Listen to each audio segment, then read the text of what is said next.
नमस्कार दोस्तों, जय माता दी। आप सभी को नवरात्रि के पावन पर्व की हार्दिक शुभकामनाएं। दोस्तों, आज माता रानी के तीसरे स्वरूप माँ चंद्रघंटा की पूजा अर्चना की जाती है। दोस्तों, आज हम आपको सुनाने जा रहे हैं माता चंद्रघंटा की कथा और महत्व। दोस्तों, नवरात्रि का त्यौहार हिंदू धर्म में काफ़ी धूमधाम से मनाया जाता है। ऐसा नहीं है कि इसे सिर्फ हिंदू या भारतीय लोग ही मनाते हैं, कई विदेशी लोग भी नवरात्रि को धूमधाम से मनाते हैं। नवरात्रि का तीसरा दिन माँ दुर्गा के तीसरा स्वरूप माँ चंद्रघंटा है। साधकों के लिए नवरात्रि का तीसरा दिन काफ़ी खास होता है और इनकी साधना करने से उन्हें काफ़ी लाभ होता है। माँ दुर्गा का तीसरा स्वरूप माँ चंद्रघंटा है। जैसा इनका नाम वैसा ही इनका श्रृंगार है। दोस्तों, माँ दुर्गा का तीसरा स्वरूप परम शांतिदायक और कल्याणकारी है।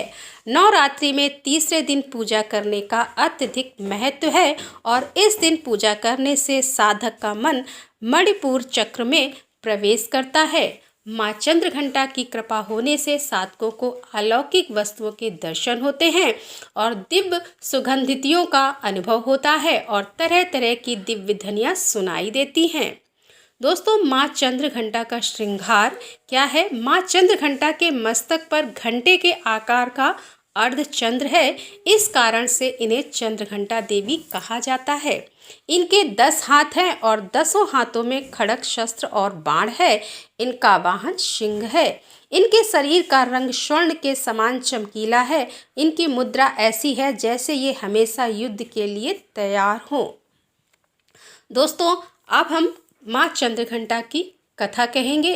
एक बार देवताओं और असुरों के बीच लंबे समय तक युद्ध चला। देवताओं के स्वामी इंद्र थे और असुरों के स्वामी महिषासुर थे।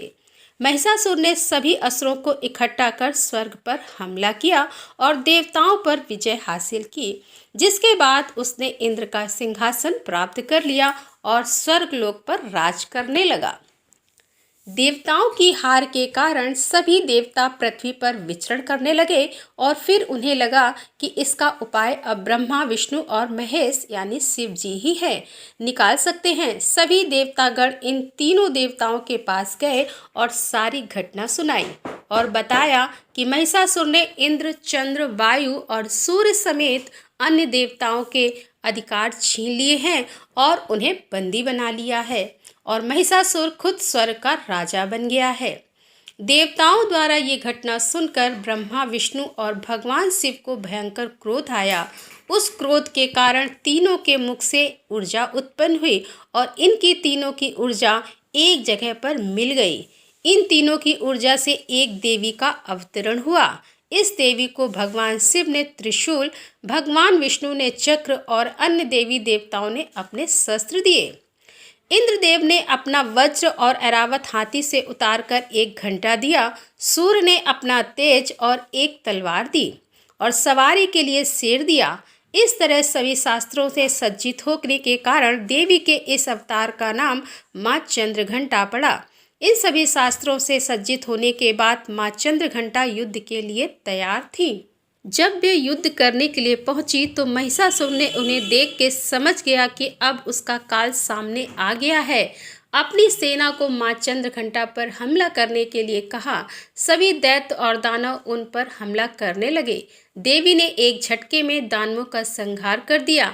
इसके बाद इस युद्ध में महिषासुर की मौत हुई और कई सारे दानवों का खात्मा हुआ। इस तरह से माँ चंद्रघंटा ने स्वर्गलोक को मुक्त कराया और दानवों का खात्मा कराया। दोस्तों, माँ चंद्रघंटा साधना का फल जान लेते हैं। माँ चंद्रघंटा की कृपा से साधकों के सारे पाप और बाधाएं नष्ट हो जाती हैं।